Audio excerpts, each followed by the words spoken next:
Voice of saints Telugu video ప్రేక్షకులందరికీ సర్వోన్నత నామంలో శుభాభివందనములు తెలియజేస్తూ ఉన్నాను. కథోలిక గురువు, శ్రీ సభ పండితుడు, గ్రంథకర్త, కథోలిక విద్యాలయాలకు టీచర్లకు పాలక పునీతుడు, ఫిలాసఫియర్, గొప్ప మేధావి అయిన పునీత థామస్ అక్వినస్ గారి యొక్క జీవిత చరిత్రను ఈ రోజు ఈ వీడియో ద్వారా మనం తెలుసుకుందాం. పునీత థామస్ అక్వినస్ గారు 1225 సంవత్సరం ఇటలీ దేశంలోని రొక్కాసెక్కా పట్టణంలో జన్మించారు. వీరి ఇంటి పేరు అక్వినస్. వీరిది ధనిక కుటుంబం మరియు రాజవంశము. వీరి తల్లిదండ్రులు ల్యాండ్వుల్ మరియు థియోడోరా. వీరి తండ్రి రోమన్ చక్రవర్తికి దగ్గర బంధువు. థామస్ అక్వినస్ గారి ఊరు ప్రక్కన బెనెడిక్టియన్ పాఠశాల ఉండేది. ఆ పాఠశాలలోనే థామస్ అక్వినస్ గారు చదువుకున్నారు. ఆ పాఠశాలలో చదువుకునే రోజుల్లో దేవుడంటే ఎవరు అని టీచర్లు అడిగి దేవుని గురించి మరీ తెలుసుకుంటూ ఉండేవారు థామస్ అక్వినస్ గారు. పునీత థామస్ అక్వినస్ గారు వారి యొక్క ప్రాథమిక విద్య పూర్తి చేసుకుని 1239లో ఇటలీ దేశం నెపల్స్ విశ్వవిద్యాలయంలో డిగ్రీ చదవడానికి వెళ్లారు. అక్కడ డొమినికన్ ఆశ్రమ గురువులతో ఆయనకి పరిచయం ఏర్పడింది. అక్కడ ప్రొఫెసర్ గా పనిచేస్తున్నటువంటి ఫాదర్ జాన్ గారితో మరింత సన్నిహితం ఏర్పడింది. అయితే థామస్ అక్వినస్ గారు చదువుపై చూపించే శ్రద్ధ, వారి యొక్క మంచితనం, పేదల పట్ల చూపించే ప్రేమను చూసి ఫాదర్ జాన్ గారు చాలా సంతోషించారు. ఫాదర్ జాన్ గారి జీవితాన్ని చూసినటువంటి థామస్ అక్వినస్ గారు ఆయన కూడా గురువు కావాలి అని ఆశపడ్డారు. ఆ విధంగా క్రీస్తు 1244లో వారి 19వ సంవత్సరంలో డొమినికన్ సభలో బ్రదర్ గా ఆయన జాయిన్ అయ్యారు. ఆ రోజుల్లో డొమినికన్ ఫాదర్లు భిక్షాటన చేసి ఆ డబ్బుతో పేదలకు సహాయం చేస్తూ వీరు మాత్రం చాలని భోజనాలతో కటిక ఉపవాస జీవితాలను జీవిస్తూ ప్రార్థనలో మునిగిపోతూ ఉండేవారు. అయితే అలా థామస్ అక్వినస్ గారు కూడా పేద జీవితం జీవించడం మొదలు పెట్టారు.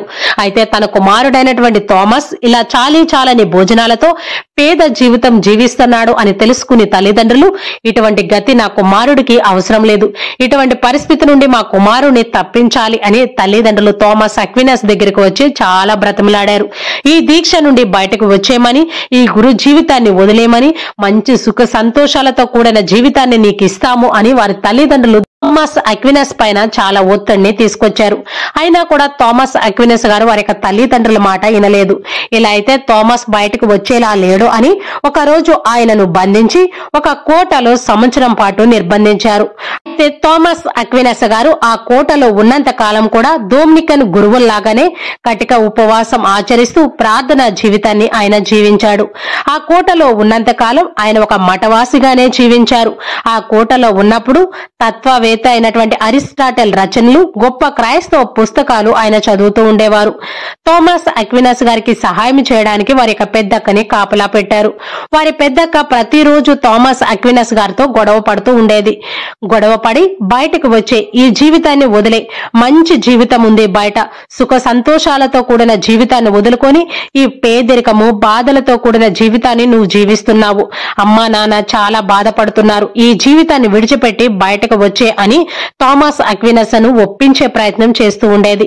అయినా కూడా థామస్ అక్వినస్ గారు వారి యొక్క అక్క మాట వినేవారు కాదు. అలా తన తమ్ముడైనటువంటి థామస్ కి ప్రతిరోజు చెప్పి ఇసుకుపోయారు వారి అక్క. అలా ఇసుకుపోయిన తర్వాత ఒక రోజు పునీతులు అవ్వాలంటే ఏం చేయాలి అని థామస్ గారిని అడిగారు. అందుకు థామస్ అక్వినస్ గారు క్రీస్తు ప్రభుని అంగీకరిస్తే మనం పునీతులం అవుతాము అని చెప్పడంతో వారి అక్క కూడా థామస్ అక్వినస్ గారి యొక్క జీవితాన్ని దగ్గరుండి పరిశీలనగా సంవత్సరం పాటు పరిశీలించడంతో తను కూడా బెనెడిక్టియన్ అమ్మగారిగా మారిపోయారు. అలా బెనెడిక్టియన్ అమ్మగారిగా మారిపోయిన తర్వాత కోటలో నుంచి బయటకు వచ్చి బెనెడిక్టియన్ సభలో చేరిపోయారు. అలా వారి అక్క బయటకు వెళ్లిపోయిన తర్వాత థామస్ అక్వినస్ గారిని గురు జీవితం నుండి బయటకు తీసుకొని రావాలి అని మరో ప్రయత్నంగా థామస్ గారు ఉన్నటువంటి కోటలోనికి ఒక వేశ్యని పంపించారు వారి తల్లిదండ్రులు. అలా ఆ వేశ్య థామస్ గారిని ప్రలోభ పెట్టి లైంగికంగా ప్రలోభ పెట్టాలి అని ఆమెకు ఆజ్ఞలు ఇచ్చి ఆమెను పంపించారు. అయితే థామస్ అక్వినస్ గారు ఆమె వలలో ఏ మాత్రం కూడా పడలేదు. ఆయన రూమ్ లో ఒక పెద్ద మంటను పెట్టి ఒక కర్రను బాగా ఎర్రగా కాల్చి ఆ కర్రను పట్టుకొని ఆమెను పరిగెత్తించి అక్కడ నుండి తరిమేశారు. అలా ఆ వేశ్య అక్కడ నుండి బయటికి పారిపోయిన తర్వాత థామస్ అక్వినస్ గారు ఆయన రూమ్ లో గోడ పైన పెద్ద సిలువను చెక్కుకొని ఎంతో భక్తితో ప్రార్థన చేసుకోవడం మొదలు పెట్టారు. అలా ప్రతిరోజు ఆయన ప్రార్థన చేసుకుంటూ ఉండేవారు. ఒక రోజు ప్రార్థన చేసుకుంటూ నిద్రలోకి జారుకున్నారు. థామస్ అక్వినస్ గారు అలా నిద్రపోతున్న సమయంలో థామస్ గారి దగ్గరికి ఇద్దరు దేవదూతలు వచ్చి థామస్ గారిని పిలిచి ఇలా చెప్పారు, ఇదిగో మేము దేవుని ఆజ్ఞతో నీ దగ్గరికి వచ్చాము. దేవుని ఆజ్ఞతోనే పవిత్రత అనే కవచాన్ని నీ నడుముకు కడుతున్నాము. ఇది నీపై ఉన్నంత కాలము నీవు చెడగొట్టబడవు. ఏ మానవుని బలం ఈ కవచం పైన పడదు, సరిపోదు కూడా. ఇది స్వర్గం నుండి నీకియ్యబడినటువంటి గొప్ప బహుమతి అని చెప్పి ఆ పట్టిని నడుముకు కట్టి ఆ ఇద్దరు దేవదూతలు అదృశ్యమైపోయారు. అప్పటి నుండి పునీత థామస్ అక్వినస్ గారు క్రీస్తు ప్రభు పరిపూర్ణ పవిత్రతను పొందుకున్నారు. ఆయన జీవించున్నంత కాలం ఆ కవచాన్ని ధరిస్తూనే ఉన్నారు. థామస్ అక్వినస్ గారు మరణించిన తర్వాత ఆ నడికట్టు పిట్మట్ లో ఉన్నటువంటి వెరిసెల్లి పురాతన ఆశ్రమానికి ఇవ్వడం జరిగింది. ఇప్పుడది ప్రస్తుతం టూరిన్ కి దగ్గరలో ఉన్నటువంటి చియోరిలో భద్రపరిచారు. క్రీస్తకం 1239 ఇటలీలోనే నెపిల్స్ విశ్వవిద్యాలయంలో డిగ్రీ చదవడానికి వెళ్లినటువంటి పునీత థామస్ అక్వినస్ గారు అక్కడ ఫాదర్ జాన్ గారి జీవితాన్ని చూసి ఆకర్షితుడై ఆయన కూడా డొమినికన్ సభలో బ్రదర్ గా చేరారు. అయితే డొమినికన్ ఫాదర్లు చాలా ఇబ్బందులు పడుతున్నారని, కటిక ఉపవాసాలు ఉంటున్నారు అని, తన కుమారుడికి అటువంటి పరిస్థితి అవసరం లేదు అని థామస్ అక్వినస్ గారు తల్లిదండ్రులు థామస్ గారిని తీసుకుని వచ్చి ఒక కోటలో సంవత్సరం పాటు బంధించారు. దానితో థామస్ అక్వినస్ గారి యొక్క చదువు మధ్యలోనే ఆగిపోయింది. సంవత్సరం తర్వాత థామస్ అక్వినస్ గారు ఒక కోటలో బంధించబడి ఉన్నారని తెలుసుకున్నటువంటి డొమినికన్ గురువులు థామస్ అక్వినస్ గారిని ఆ కోట నుండి తప్పించారు. అలా ఆ కోటలో నుండి బయటకు వచ్చినటువంటి థామస్ అక్వినస్ గారు మరలా చదువుకోవడానికి ప్యారిస్ వెళ్లారు. క్రీస్తకం 1245లో ప్యారిస్ యూనివర్సిటీలో ప్రవేశాన్ని పొందారు. పునీత ఆల్బర్ట్ ది గ్రేట్ అనబడే ప్రసిద్ధ శాస్త్రవేత్త, తత్వవేత్త యొక్క ఆధీనంలో ఆయన చదువుకున్నారు. వీరు కూడా డొమినికన్ సభ గురువే. అయితే అలా డొమినికన్ సభ గురువులతోనూ బ్రదర్లతో కలిసి డొమినికన్ విద్యా నిలయంలో ఉంటూ ఆయన యొక్క చదువును ప్యారిస్ లో కొనసాగించారు. 1248లో ప్యారిస్ నుంచి ఫ్రాన్స్ దేశంలో ఉన్నటువంటి కోలగ్నో పట్టణానికి పునీత థామస్ అక్వినస్ గారిని పునీత ఆల్బర్ట్ గురువు గారు తీసుకుని వెళ్లారు. అక్కడికి వెళ్లిన తర్వాత థామస్ అక్వినస్ గారు చాలా నిశ్శబ్దంగా అయిపోయారు. ఎవరితో కలిసేవారు కాదు, ఎక్కువగా మాట్లాడేవారు కాదు. ఆయన పని ఆయన నిశ్శబ్దంగా చేసుకుంటూ వెళ్లిపోయేవారు. థామస్ అక్వినస్ గారిని చూసినటువంటి తోటి విద్యార్థులు మూగెద్దు మూగెద్దు అని ఏడిపిస్తూ ఉండేవారు. అలా మూగెద్దు అని వాళ్ళు వేడిపించడం పునీత ఆల్బర్ట్ గురువు గారు విన్నారు. ఇని మూగెద్దు మూగెద్దు అని ఏడిపిస్తున్న ఈ మూగెద్దే ఒకరోజు ప్రపంచమంతా చెప్పుకునే గొప్ప స్థాయికి వెళతారు అని అక్కడ విద్యార్థులకు కాస్త చురకలు పెట్టారు. ఈ విధంగా పునీత ఆల్బర్ట్ ది గ్రేట్ గారు ఆ రోజు చెప్పినట్లుగా పునీత థామస్ అక్వినస్ గారు ఈ రోజు ప్రపంచంలో ప్రసిద్ధి చెందినటువంటి గొప్ప వేదాంతవేత్తగా, తత్వవేత్తగా ఆయన ఎదిగారు. ఫ్రాన్సిస్ సభకు చెందినటువంటి పునీత బోనువెత్ గారు కూడా థామస్ అక్వినస్ గారితో కలిసి 1248లో ఫ్రాన్స్ దేశంలో డిగ్రీ పట్టా పుచ్చుకున్నారు. ఇద్దరూ కూడా ఒకటే కాలేజీలో చదువుకున్నారు. అలా డిగ్రీని పూర్తి చేసినటువంటి థామస్ అక్వినస్ గారు ఫ్రాన్స్ కోలగ్నో బిషప్ గారు చేతుల పైన పరిశుద్ధ గురువుగా అభిషేకించబడ్డారు. గురువుగా అభిషేకించబడిన తర్వాత దైవ శాస్త్రం గురించి ఇంకాస్త లోతుగా తెలుసుకోవాలి అని, దైవ శాస్త్రంలో PhD చేయాలని ప్యారిస్ విశ్వవిద్యాలయానికి వెళ్లారు. అక్కడ కూడా పునీత బోనువెత్ గారితో కలిసే చదువుకున్నారు. 1257 అక్టోబర్లో పునీత బోనువెత్ గారు, పునీత థామస్ అక్వినస్ గారు ఇద్దరు కూడా వేదాంత విద్యలో డాక్టరేట్ పట్టాలను తీసుకున్నారు. థామస్ అక్వినస్ గారు ప్యారిస్ విశ్వవిద్యాలయంలో కొంతకాలం ప్రొఫెసర్ గా పనిచేశారు. థామస్ అక్వినస్ గారి యొక్క బోధనలో ఉన్నటువంటి స్పష్టత, యథార్థత, ప్రేరణ, కొత్తదనం అక్కడ విద్యార్థులకి బాగా నచ్చింది. దానితో చాలా మంది విద్యార్థులు థామస్ అక్వినస్ గారిని అభినందించేవారు, ఇష్టపడేవారు. దానితో థామస్ అక్వినస్ గారికి మంచి పేరు రావడం మొదలైంది.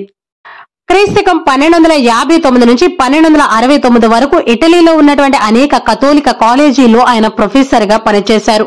రెండవ అలెగ్జాండర్ పోపు గారి కింద అనగ్నిలో 2 సంవత్సరాలు, 4వ అర్బన్ పోపు గారి కింద ఓరుట్టోలో 4 సంవత్సరాలు ఆయన సలహాదారులుగా సేవలందించారు. ఇంకా రోము, విటోర్బో, నెఫల్స్ అనేకమైనటువంటి ప్రసిద్ధ స్థలాలలో కథోలిక బోధన సేవలను అందించారు థామస్ అక్వినస్ గారు.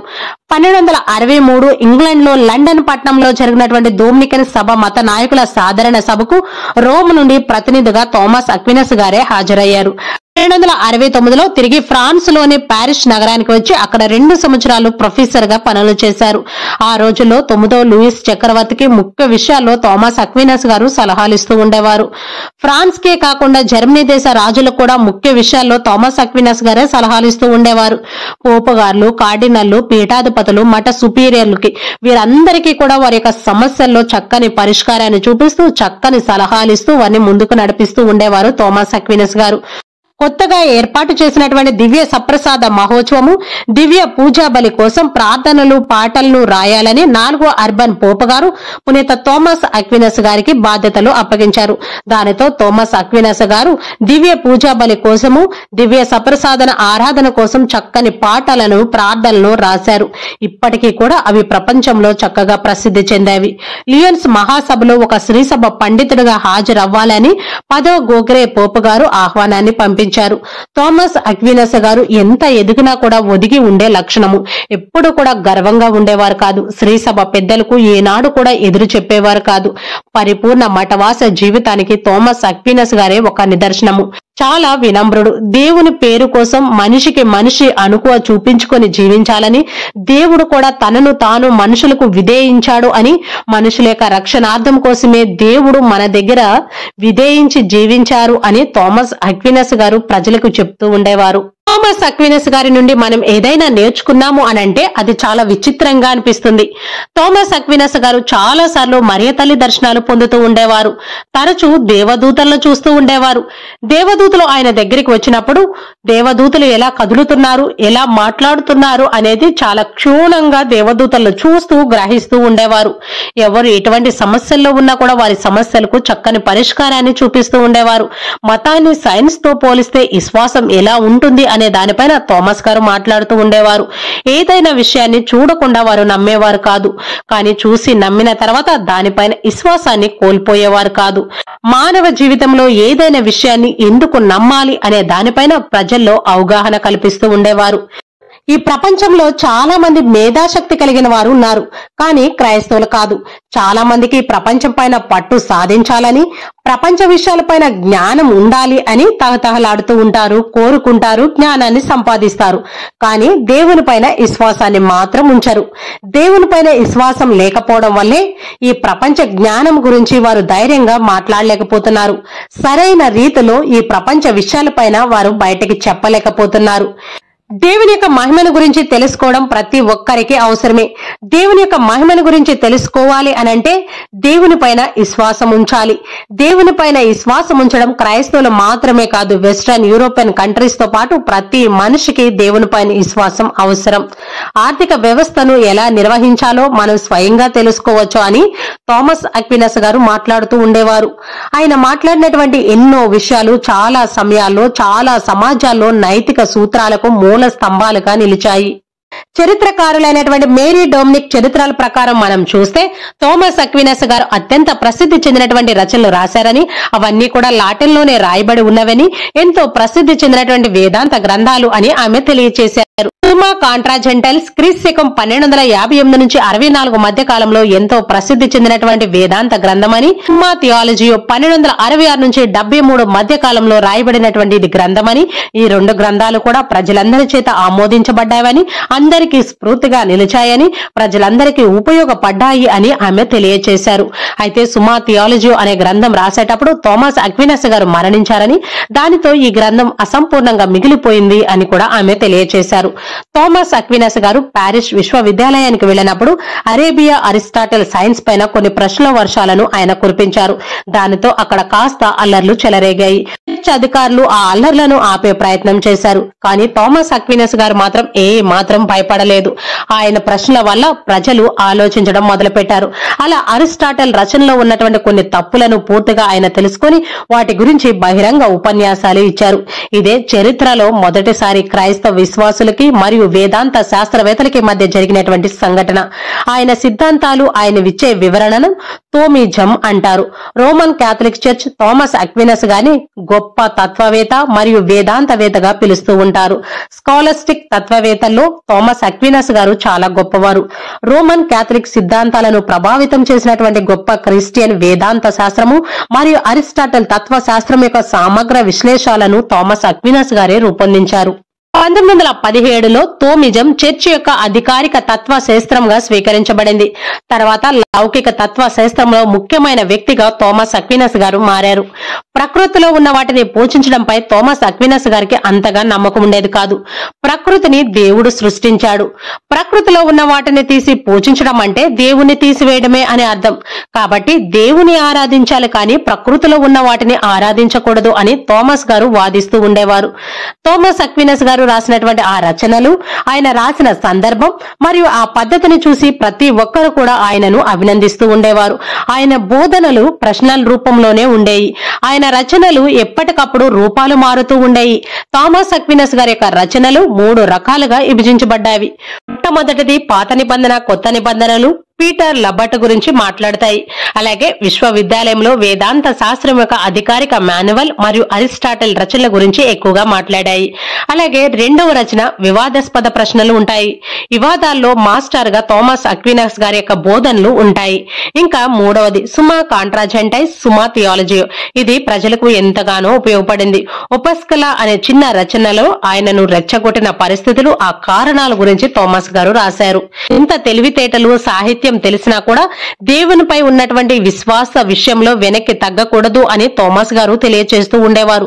క్రైస్తవ మతం ఎప్పుడూ కూడా దేశాన్ని కించపరిచే పనులు చేయదని, ఒకరిని బాధ పెడుతూ సంతోషపడదని, అందరినీ సమానత్వంతో చూస్తుందని, క్రీస్తు ప్రభువలే ప్రేమను పంచుతుంది అని ఆయన రాతల ద్వారా ప్రపంచానికి తెలియచేశారు.